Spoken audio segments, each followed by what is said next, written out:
Hello.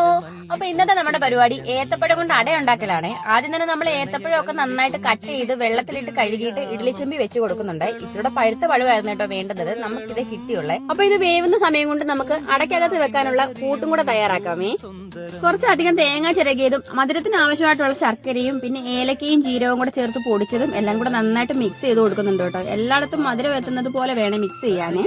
അപ്പോഴേക്കും നമ്മുടെ ഏത്തക്കയൊക്കെ ഇവിടെ നന്നായിട്ട് വെന്ത് വന്നിട്ടുണ്ട് കേട്ടോ. ഇനി അതിന്റെ തൊലിയൊക്കെ എടുത്ത് കളഞ്ഞിട്ട് നന്നായിട്ട് ഉടച്ചെടുക്കണേ. അധികം പഴുക്കാത്തതായതുകൊണ്ട് തന്നെ ഉടച്ചെടുക്കാനും ഭയങ്കര പാടായിരുന്നേ. ഇനി അതിന്റെ കൂടെ കുറച്ച് അരിപ്പൊടിയും ഉപ്പും വെള്ളവും കൂടെ ചേർത്ത് നന്നായിട്ട് കുഴച്ചെടുക്കണം കേട്ടോ.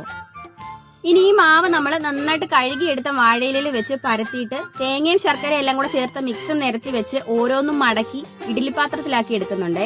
അങ്ങനെ നമ്മുടെ മാവെല്ലാം ഇതുപോലെ ഓരോന്നും ഇലയിലാക്കി വെച്ചിട്ട് ഞാൻ അടുപ്പിൽ വെച്ച് കുളിച്ചിട്ട് വന്ന സമയം കൊണ്ട് നമ്മുടെ അട ഇവിടെ വെന്ത് സെറ്റായി വന്നിട്ടുണ്ട്. സത്യം പറഞ്ഞാൽ നമ്മുടെ അടയൊക്കെ വെന്ത് സെറ്റായി വന്നപ്പോഴത്തേനും രാത്രിയായിട്ടുണ്ടായിരുന്നു കേട്ടോ. അങ്ങനെ അച്ഛനും അമ്മയ്ക്കും കുഞ്ഞുങ്ങൾക്ക് രണ്ടുപേർക്കും കൊണ്ടു കൊടുത്തേ. അവർക്ക് എല്ലാവർക്കും ഇഷ്ടപ്പെട്ടു കേട്ടോ. ചേട്ടാ ഇതാ വെളിയിൽ നിന്ന് വർക്ക് ചെയ്യുമായിരുന്നു കേട്ടോ. അങ്ങനെ ചേട്ടായിക്കും കൊണ്ട് കൊടുത്തേ. സൂപ്പർ ആയിരുന്നു എന്ന് പറഞ്ഞു കേട്ടോ കഴിച്ചു നോക്കിയിട്ട്.